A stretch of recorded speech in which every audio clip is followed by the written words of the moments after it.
Hello guys, তোমরা সবাই কেমন আছো? আশা করি সবাই ভালো আছো। তো আজকে তোমাদের একটা নতুন রেসিপি শেয়ার করব, চানা মশলা। তো তোমরা দেখো রেসিপিটা কেমন লাগে। তো আমি এখানে পেস্টের জন্য প্রথমে দিয়ে দিলাম টমেটো, তারপর দিয়ে দিচ্ছি আদা, তারপর দিয়ে দিচ্ছি কাঁচা লঙ্কা। এটা যে যতটা ঝাল খায় সেই বুঝে দিতে পারো। ও আগে সবার আগে আলুটা ভাজবো, তার জন্য আমি গ্যাসটাকে অন করে নেব। তো গ্যাস অন করার পর বসিয়ে দেব কড়াই। তো কড়াইটা গরম হয়ে এলে তো তোমরা তেলটা দিয়ে দেবে। তো আমি এখানে ইউজ করছি সাদা তেল। তো তো তেলটা গরম হয়ে এলে তোমরা আলুগুলো দিয়ে দেবে। তো আলু দেওয়ার পরে এখানে দিয়ে দেবে সামান্য একটু লবণ,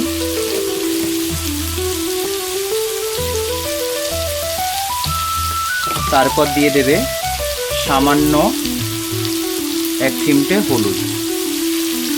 তো দিয়ে তারপর খুন্তি দিয়ে নেড়ে নেবে।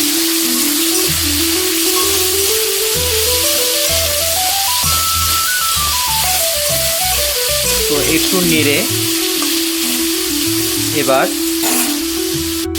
কড়াইটা ঢাকা দিয়ে দেবে এবং গ্যাসের ফ্লেমটা কিন্তু একদম লো আঁচে রাখবে, যাতে আলুগুলো লেগে না যায়। তো কিছুক্ষণ পরে আমরা ঢাকনাটা খুলে নেব এবং এগুলো একটু নেড়ে নেব। তো আগে দেখবো একটু হালকা সিদ্ধ হয়েছে নাকি। তো হালকা কিন্তু সিদ্ধ হয়ে গেছে আলুগুলো। তো আমি কিন্তু গ্যাসের ফ্লেমটা বাড়িয়ে দেব, বাড়িয়ে দিয়ে এগুলো একটু লাল করে ভেজে নেব। তো আলুগুলো লাল মতন ভাজা হয়ে গেলে তো আলুগুলো কড়াই থেকে তুলে নেব। তো এখানে আলুটা তুলে নিয়েছিলাম, তারপরে একটু কিছুটা পরিমাণ তেল আছে। তো আমি সামান্য একটু তেল অ্যাড করব এর সাথে। তো তেল অ্যাড করে তেলটা গরম হয়ে এসছে। তো আমি সবার প্রথম দিয়ে দেবো দুটো তেজপাতা আর একটু জিরে।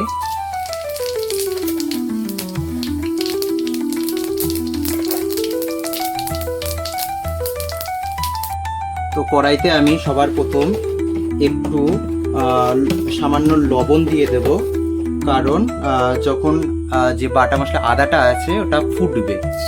তাই আমি সামান্য একটু লবণ দিয়ে দেব। তো তারপর দিয়ে দেব যে মশলাটা পেস্ট করেছিলাম সেই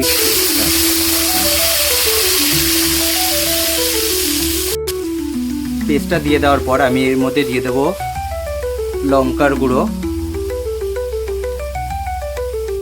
তারপর এর মধ্যে দিয়ে দেব জিরে গুঁড়ো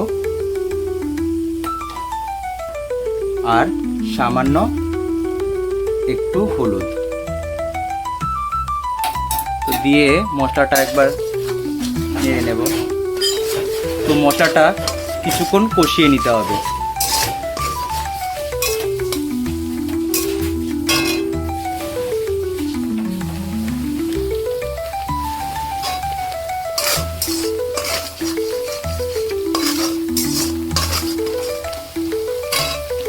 তো মশলাটা যখন দেবে একটু তেল ছেড়ে আসছে, তখন সামান্য একটু জল দিয়ে দেবে।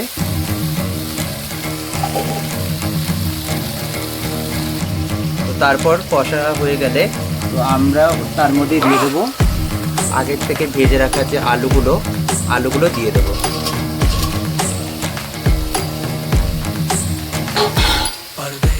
তারপর এর মধ্যে দিয়ে দেবো আমরা আগের থেকে যে কাবলি ছোলাগুলো সিদ্ধ করে রেখেছিলাম সেগুলো দিয়ে দেবো।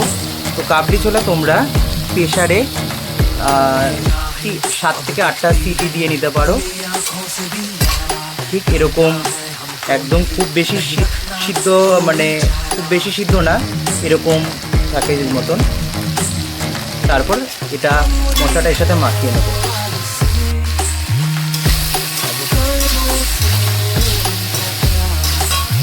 তো মশলাটা একটু মাখা মাখা হয়ে আসলে তো আমরা একটু যে চানাগুলো যে সিদ্ধ করেছি সেই জলটা কিন্তু ফেলে দেবো না, সেই গরম জল যেটা আছে সেটা সামান্য একটু দিয়ে দেবো প্রথমে।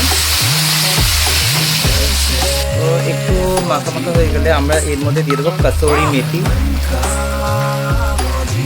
তারপর দিয়ে দেবো একটু জল দিয়ে দেবো।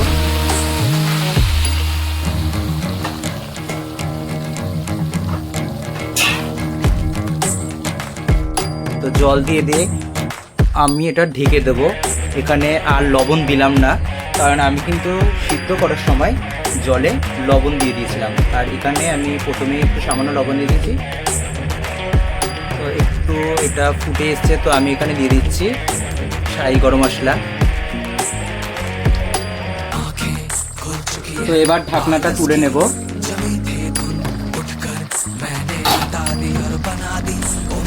তো এটা হয়ে এসছে। তো নামানোর আগে আমরা এখানে সামান্য ধনেপাতা কুচি দিয়ে দেবো। তো কালারটা কিন্তু দারুণ এসছে। আমার কিন্তু রেডি চানা মশলা। তো কেমন হয়েছে তোমরা অবশ্যই জানাবে। যদি ভালো লাগে তাহলে একটা কমেন্ট করবে এবং শেয়ার করে দেবে। তো সবাইকে আজকে রাখি, সকলকে জানাই রাখির শুভেচ্ছা ও অভিনন্দন।